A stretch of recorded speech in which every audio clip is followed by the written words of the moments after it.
আপনি তো মনে হয় রতনের আম্মা। হ্যাঁ, আমি রতনের মা। রতন কনস্ট্রাকশনের কাজে বিদেশে 14 তলা থেকে পড়ে ওর দেহ ছিন্ন ভিন্ন হয়ে গেছে।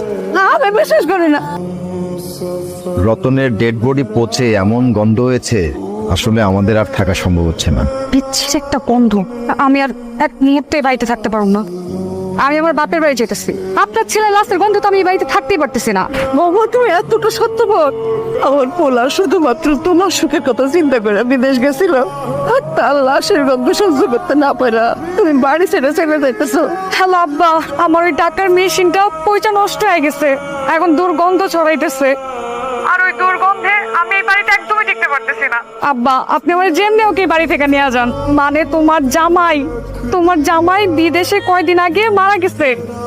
গ্রামবাসী বলাবলি করতেছিল লাশের গন্ধে নাকি তোমাকে বাড়ির আশেপাশে যাইতে পারতেছে না। ওরে বড়ি পাতা দিয়ে গোসল করায় দিই।